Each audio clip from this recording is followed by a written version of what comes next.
Jesus Cristo. Porém, a preocupação do mestre é diferente. Ele diz: será que ao passar dos anos ainda vai existir, eu ainda vou encontrar fé na terra? Porventura, na ocasião da volta de Jesus, a fé ainda vai existir no coração? É uma preocupação do próprio Cristo. Vamos abrir nossas Bíblias na galeria dos heróis da fé. Hebreus capítulo 11. Eu tenho me preocupado muito esses dias e falado sobre esse assunto. Capítulo 11 de Hebreus é conhecido como a galeria dos heróis da fé. Capítulo 11, versículo 29.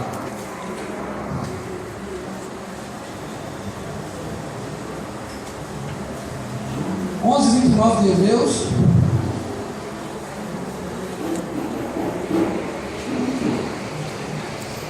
Diz assim a palavra de Deus: pela fé atravessaram o mar vermelho como por terra seca. Tentando os egípcios, foram tragados de todo. Pela fé ruíram as muralhas de Jericó, depois de rodeadas por 7 dias.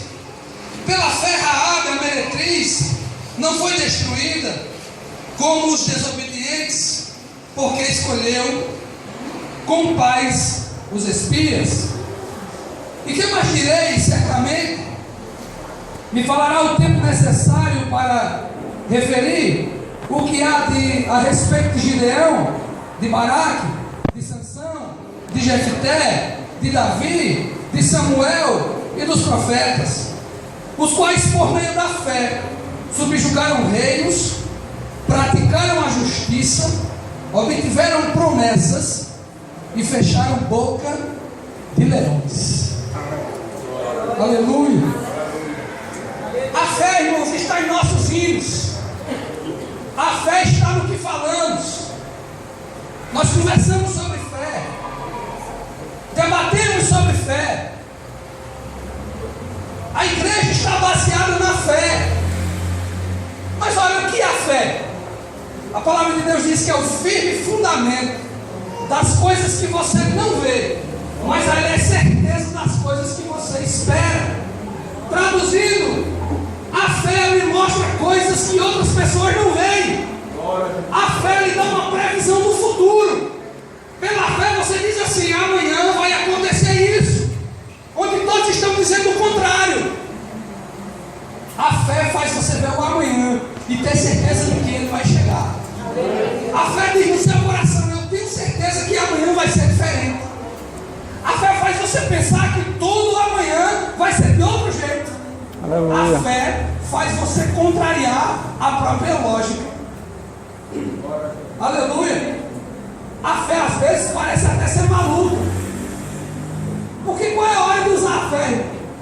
Quando eu estou com dinheiro no bolso suficiente para fazer minha feira, eu não preciso de fé para ir no mercado e fazer minhas compras.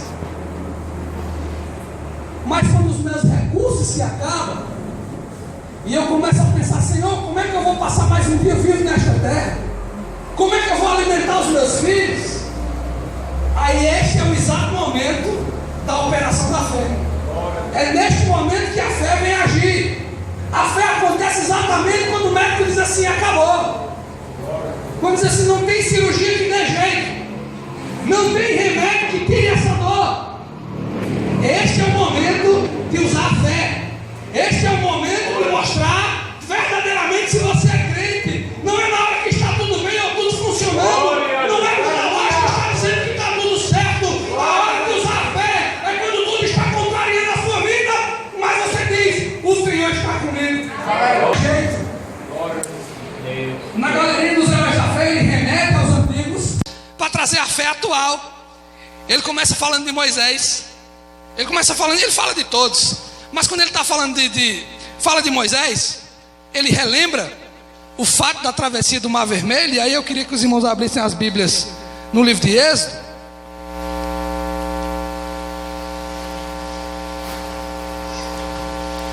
No capítulo 14, no versículo 13, vai dizer assim: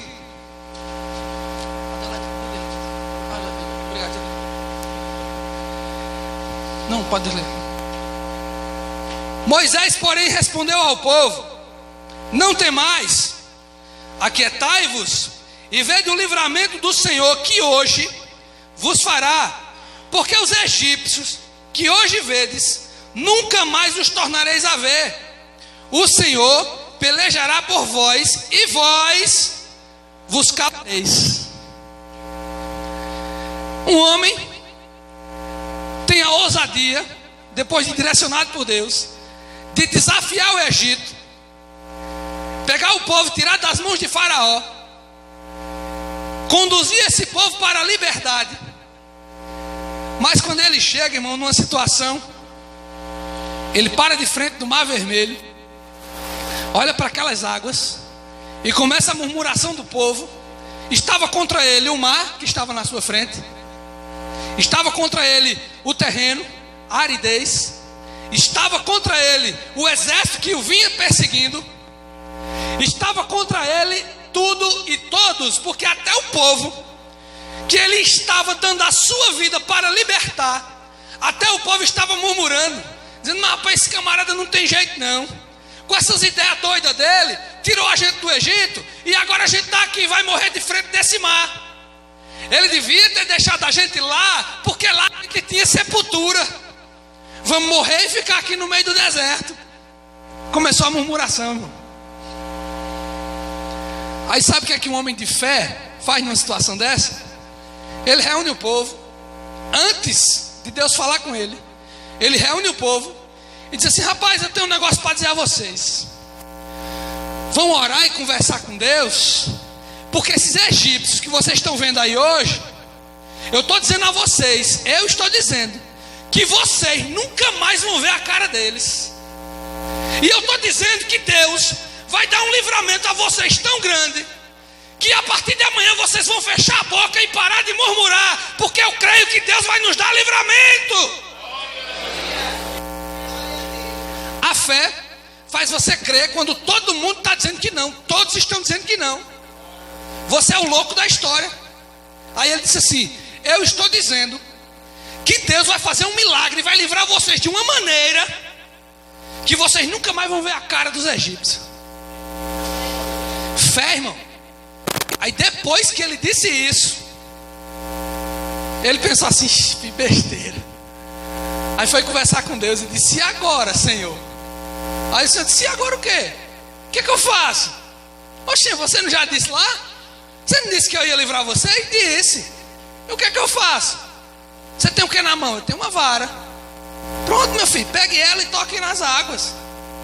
Qualquer coisa, irmão. Não foi a vara que fez o milagre, não. Qualquer coisa. Se ele dissesse assim: eu tenho a chave de fenda, toque com a chave de fenda. Eu tenho uma agulha, toque com a agulha. Porque o milagre não vem do objeto, o milagre vem do Senhor. E só acontece, irmão, com um coração cheio de fé, porque sem fé é impossível agradar a Deus. Ele enche o coração de fé, pega a varinha, toca nas águas, irmão. Nem ele esperava o que ia acontecer. Ele não sabia o que ia acontecer. Ele não sabia. Tocou nas águas. Aquele mar se abrindo, irmão, também foi uma surpresa para ele. Ele olhou para um lado e para o outro e disse: ah, como é bom ter fé. Irmão, quando você vê acontecendo, você diz: como é bom ter fé. Como é bom acreditar, como é bom confiar. Os murmuradores olharam para um lado e para o outro, 2 paredes de água. Pronto, meu filho, passe, não era isso que vocês queriam? E de uns com medo, isso não vai desabar não. Oxê, não está vendo o milagre que Deus está fazendo? Não, entra, meu filho, corra. Lá vai os israelitas correndo pelo meio das águas, irmão. As águas abertas e correndo como se fosse a mar enxuto. A terra seca, correndo, atravessaram. Aí o Senhor disse: ei, peraí, você prometeu a eles. Ô irmão, Deus vela, um coração cheio de fé, Deus vela para cumprir e para honrar. Você não disse que ele nunca mais ia ver os egípcios? Disse: eu vou cumprir o que você disse para honrar a sua fé. Quando o povo passou, ele disse: volte agora. Quem está lá dentro? Os egípcios. Toca de novo nas águas. Tocou nas águas, irmão. De novo, com o mesmo cajadinho. As águas se fecharam sobre os egípcios. E aqueles judeus nunca mais viram o rosto daqueles homens que outrora os perseguiam, porque Deus honrou a fé de Moisés. O tempo se passa, irmão. Chega outro homem. Esse outro chamado Josué, capítulo 5, ou melhor, capítulo 6, versículo 2 de Josué, diz assim: então disse o Senhor a Josué: entreguei na tua mão Jericó, o seu rei e os seus valentes. Chega Josué agora, sucessor de Moisés, conduzindo o povo para a salvação, e todo mundo de novo murmurando, todo mundo em volta murmurando, todo mundo dizendo: não vai dar certo, não vai passar daqui, não vai sobreviver, essa doença vai tirar a vida. Todo mundo em volta dizendo a mesma coisa. Desceram os espias para olhar a cidade. Disse Josué o seguinte: a cidade é fortificada e nós não vamos conseguir entrar. Aquele que você confia, me diga uma palavra aí, meu irmão, me diga aí o que eu devo fazer. Aí a palavra que vem para você é assim: você não vai conseguir.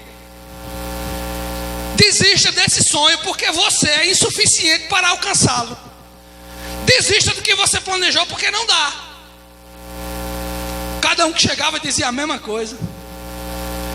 Mas chegaram dois espias e disseram: ei, Josué, se essa terra não foi Deus que preparou para a gente, eu não sei de quem é não. Eles: por quê? Porque naquela terra, a terra mana leite e mel, jorra, transborda, escorre leite e mel em abundância. E tem mais, eu vi um cacho de uva que era 2 homens para poder carregar. Aleluia. Essa terra é nossa. Aí Josué encheu o coração de fé e disse: a terra é nossa. Aleluia. E nós vamos conquistá-la. Como, Josué, que a gente vai transpor uma muralha de 30 metros de altura? Como? Cheia de soldados por cima. A Bíblia diz que a muralha era tão grande que tinha gente que morava em cima da muralha, morava no muro, irmão, de tão larga que era. Como transpor uma muralha dessa? Ele recorre à oração, dobra o joelho no chão, começa a orar. Aí o Senhor diz: eu estou te dizendo que eu estou te entregando a cidade, a muralha, o rei e os valentes. Eu vou te entregar tudo na tua mão.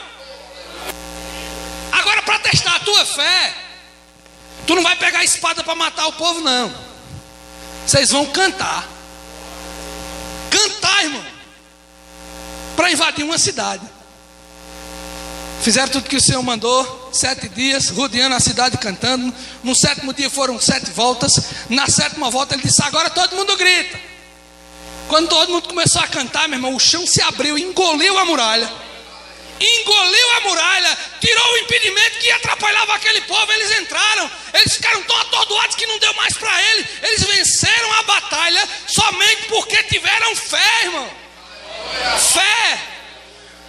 A coisa mais poderosa desse planeta, fé. Por fé, irmão. Profeta Isaías, enfrentando Jezabel, já tinha desafiado, já tinha subjugado o reino, como diz lá em Hebreus, já tinha feito parar de chover. Aí ele disse assim: agora chegou a hora, eu vou encarar Jezabel, frente a frente, eu vou encarar. Ela disse: chame os sacerdotes, que eram 400 homens, 400 profetas de Baal, mais 500 homens, junta todo mundo, dava 900, se não me engano. Chama todo mundo, que eu quero todo mundo aqui no pátio. Eu quero o rei, e eu quero o povo de Israel, todo mundo assistindo. E vou lançar um desafio. Vocês vão clamar a Baal, e eu sozinho vou clamar a Jeová. O Deus que responder com fogo é o Deus verdadeiro. Aí o exército dos adoradores de quem não tiver adorando ao Deus verdadeiro vai morrer. E se não, se Jeová não responder, pode me matar. O nome disso, sabe o que, irmão? É fé. Botou a vida em jogo, porque confiava no seu Deus. Aí disse assim: vão vocês primeiro? Vão vocês primeiro? Começaram. Diz a Bíblia que os homens se cortavam, pingava sangue, se batia, se chicoteava, jogava cinza, se deitava no chão, rolava, gritava. E nada de Baal responder. Ele tinha tanta fé no coração, irmão, tanta certeza, que ele tripudiou dos profetas. Ele disse assim: grita mais alto. Pode ser que ele não esteja ouvindo. Pode ser que Baal tenha problema de audição. Grite mais alto. E eles gritando: vá, meu filho, ele pode ter viajado, mas uma hora ele volta e vai escutar você gritando. Grite. Deu meio-dia, ele disse: terminaram? Terminamos. Deixe eu agora. Aí ele foi e arrumou o altar, irmão. Abaixo. Começou a juntar as pedrinhas, formou um altar que estava destruído. O altar que o povo tinha esquecido de adorar a Deus estava todo quebrado, ele montou de novo. E disse, aí pegou um novilho, colocou lá o sacrifício. Aí disse: peraí, está fácil demais, tragam água. Aí trouxeram água uma vez, ele derramou por cima do sacrifício. Traga mais, de novo. Traga mais, de novo. Ele encharcou o altar, encharcou o sacrifício. A Bíblia diz que ele fez um rego, irmão, em volta do altar. O rego encheu de água. Aí ele só fez olhar para o céu assim e disse: Jeová. E não tinha nem combinado com Deus ainda, viu, irmão? Mas tinha fé no coração. A fé era suficiente para fazer vencer. Ele olhou para o céu e disse: Jeová, se és de fato Deus de Israel, se és o Deus verdadeiro, responde com fogo. Aleluia.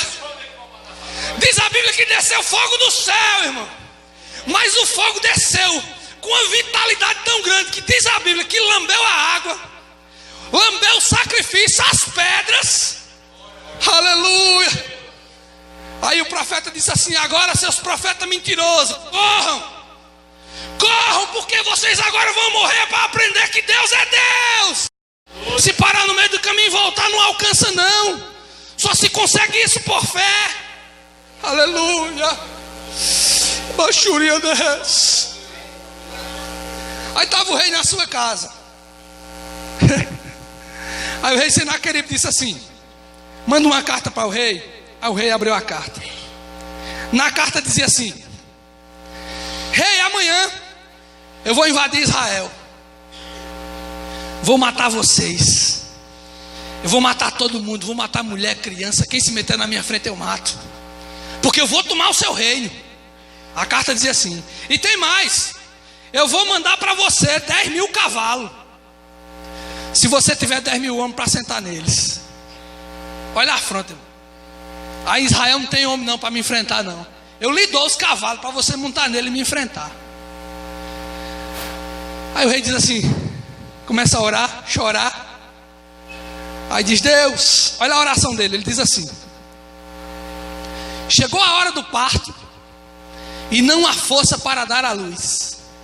Antigamente, irmão, hoje tem o parto, mas não havia antigamente. Quando chegava a hora do parto, se não houvesse condições de nascimento, morria mãe e menino. Ele se sentiu nessa situação.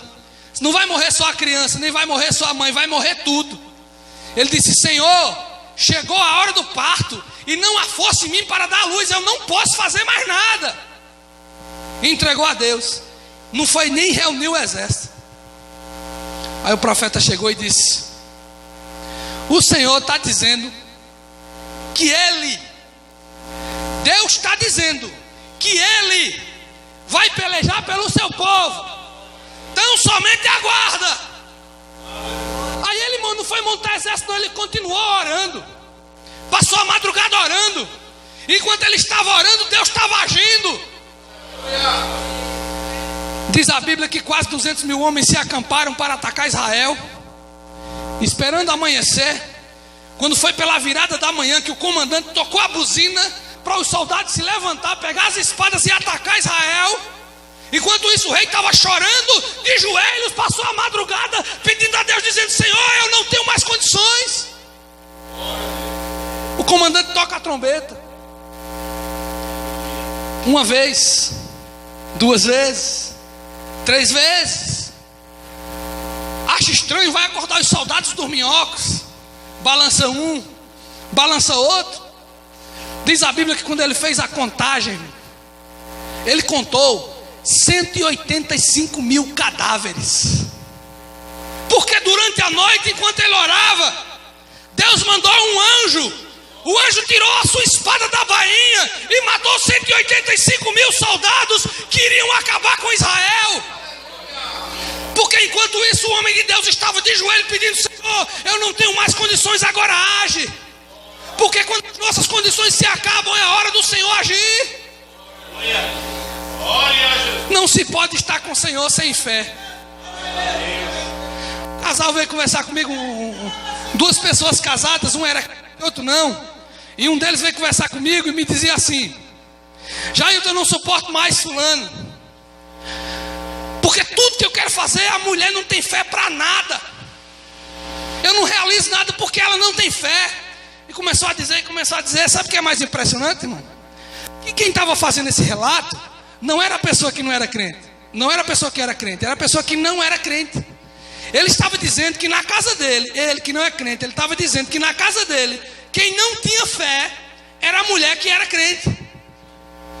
Olha o testemunho, irmão. Ela não tem fé para nada. Era o marido que não era crente dizendo da esposa que vivia na igreja: ela não tem fé para nada, não confia no seu Deus.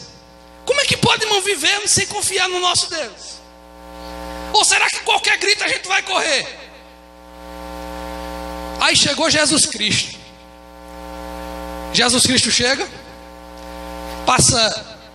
faz uma faculdade com os apóstolos, ensina tudo que eles precisam saber, falam sobre fé, fala sobre os profetas, fala sobre a lei, fala sobre o tipo de morte que ia ter, explica que ia morrer na cruz, explica que ia ressuscitar, explica o motivo da sua morte. Diz tudinho, diz a data, vai acontecer assim: eu vou ser entregar aos homens, eu vou morrer na cruz, vou pagar por vocês, eu vou entregar meu sangue, eu vou morrer, eu vou descer à sepultura, mas no 3º dia eu vou ressuscitar. O Senhor ensina sobre fé aos seus apóstolos. Todo mundo estava vacinado e orientado. Sabe o que acontece, irmão? Como que não de surpresa? Jesus morre. Ele tinha falado sobre isso, ele orientou. Aí Jesus morre, numa morte trágica de cruz. O terror da morte de Jesus Cristo abala os apóstolos. Eles se espalham, ficam dispersos, todo mundo medroso, cheio de dor no coração. Também não vou dizer que eu sou um super-herói, no lugar deles também não teria feito o mesmo, mas o relato é bíblico. E todo mundo se afastou, irmão, se espalhou.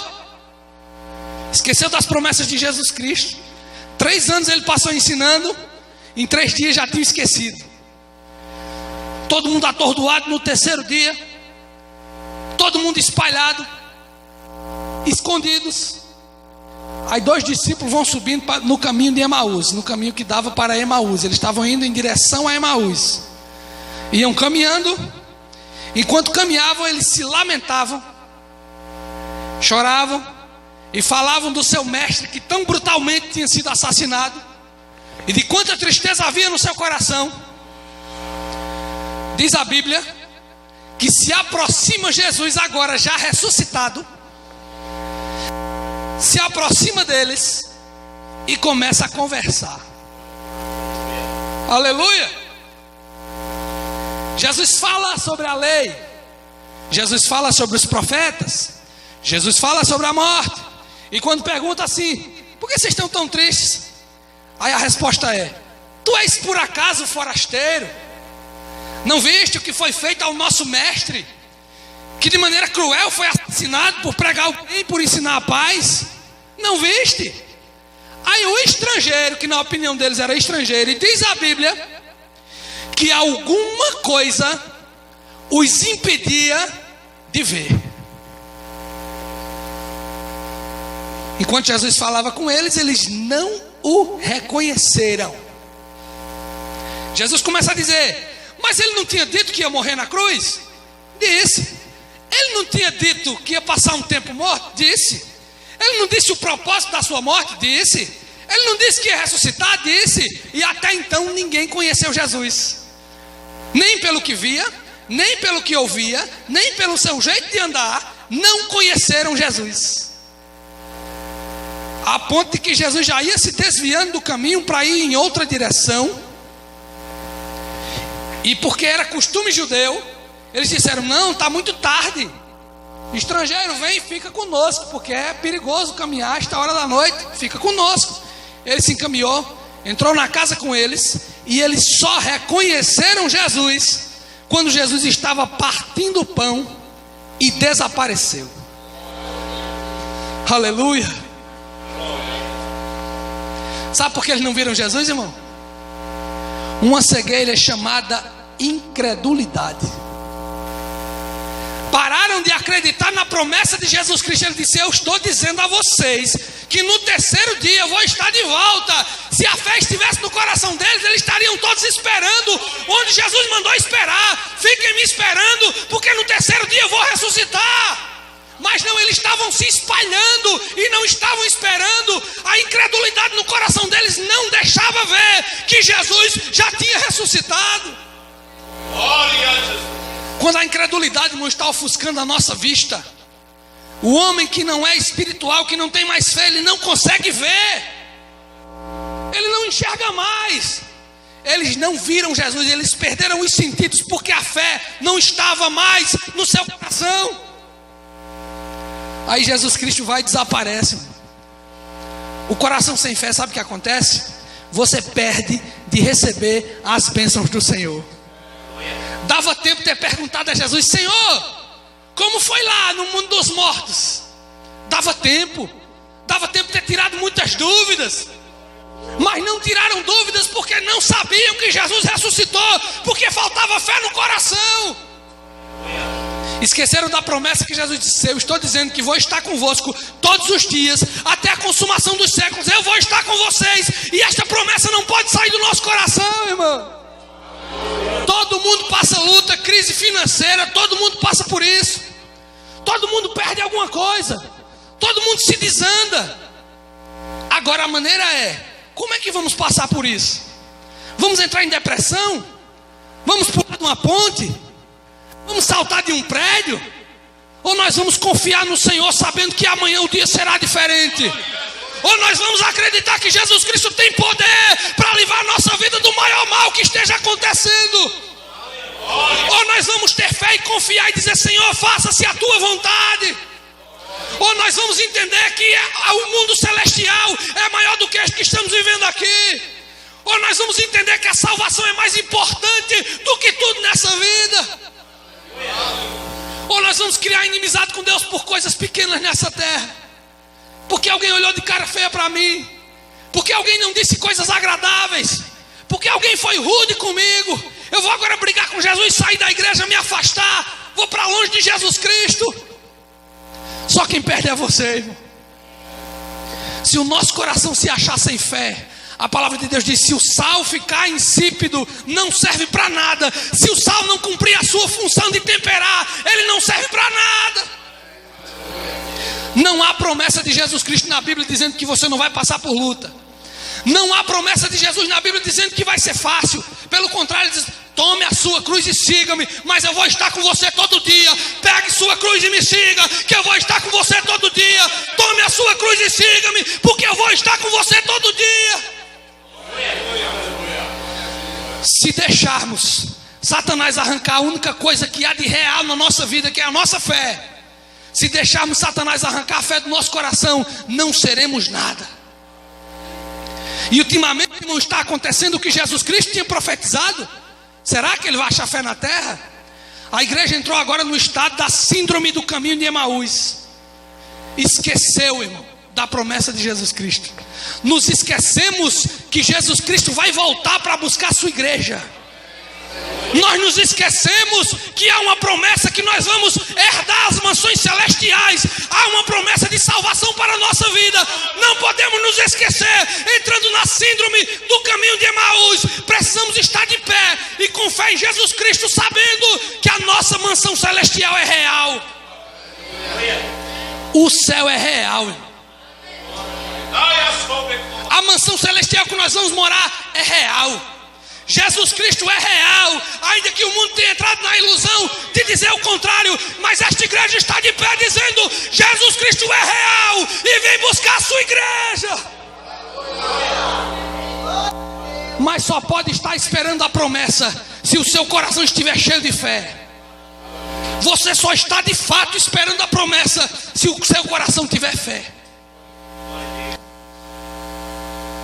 Eu estava ensinando sobre o arrebatamento da igreja a um jovem que parou para me perguntar, fui tirar dúvida com ele. E o irmão cruzou o braço e ficou assim. Eu pensei que o irmão estava esperando uma oportunidade para ajudar o entendimento do jovem, né? E ele cruzou o braço e ficou vendo a conversa, irmão. E eu falando do reino celestial, irmão, é assim que vai acontecer. Jesus Cristo vem buscar a sua igreja, explicando o arrebatamento. Aí ele bateu assim: se eu posso interromper? Eu disse: pode, meu irmão, fica à vontade. Aí ele disse: que conversa é essa de arrebatamento? Eu pensei que era uma brincadeira, irmão. É um veterano da igreja, viu? É da nossa, da Assembleia de Deus. E eu botei a mão no ombro dele, deu uma risadinha assim, né? Ele disse: não, eu estou falando sério. Que conversa é essa? Aí tu quer dizer que Jesus vai pegar, ficar nas nuvens e o povo vai subir como se fosse um azogue, puxando. Aí eu pedi licença ao jovem, disse: jovem, me dê licença. Eu disse: irmão, o irmão está falando sério?